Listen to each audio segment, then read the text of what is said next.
અંબાજી ભાદરવી મહાકુંભની તૈયારીઓ તેજ 1685 સંઘનું રજીસ્ટ્રેશન. અંબાજીમાં 20 થી 26 સપ્ટેમ્બર દરમિયાન યોજાનાર ભાદરવી મહામેળાને લઈને તંત્ર દ્વારા તૈયારીઓ શરૂ કરાઈ. મહામેળાના સુચારુ આયોજન માટે અંબાજી મંદિર ટ્રસ્ટ દ્વારા કુલ 29 સમિતિઓ બનાવવામાં આવી.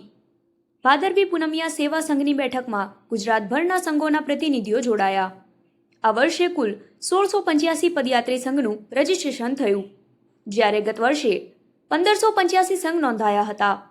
મેળા દરમિયાન માઈ ભક્તોની સુરક્ષા માટે આશરે 7000 પોલીસ કર્મીઓ તૈનાત કરવામાં આવશે. અંબાજીની વ્યવસ્થાને 8 સેક્ટર અને 16 ઝોનમાં વેચીને રાત દિવસ સુપરવિઝન કરવામાં આવશે. સ્વચ્છતા, સરળ દર્શન અને પદયાત્રીઓને કોઈ તકલીફ ન પડે તે માટે તમામ જરૂરી વ્યવસ્થા ઊભી કરવાની તંત્રએ ખાતરી આપી.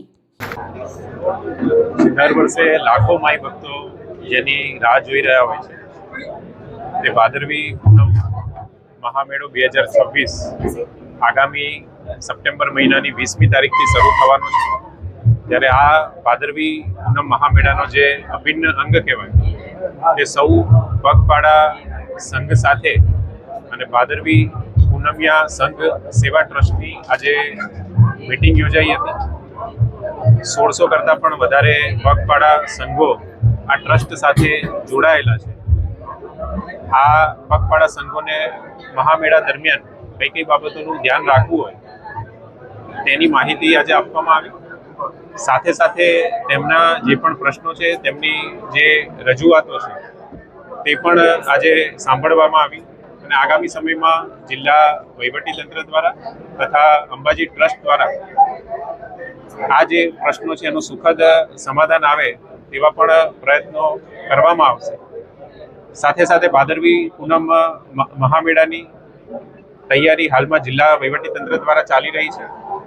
29 કરતાં પણ વધારે જે સમિતિઓ છે એની આ મહામેળાના સંચાલન માટે રચના કરવામાં આવી છે. અંદાજિત 7000 કરતાં પણ વધારે પોલીસ વિભાગ અને સરકારી કર્મચારીઓનો જે સ્ટાફ છે એ આ ભાદરવી પૂનમ મહામેળાની તૈયારીમાં ઉપયોગમાં લેવામાં આવશે.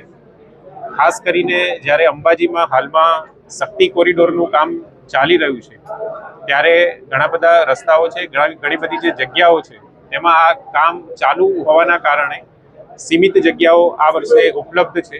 આ બાબતને ધ્યાનમાં રાખીને પણ માઇક્રો મેનેજમેન્ટ મંદિર ટ્રસ્ટ દ્વારા અને જિલ્લા વહીવટીતંત્ર દ્વારા કરવામાં આવ્યું છે અને તેના આધારે જે ખાસ કરીને વ્હીકલની મૂવમેન્ટ છે એના ઉપર પણ નિયંત્રણ કેવી રીતે લાવી શકાય અને ટ્રાફિક મુક્ત વાતાવરણમાં સમગ્ર મહામેળાનું સંચાલન થાય તેવા પ્રયાસો પણ કરવામાં આવી રહ્યા છે.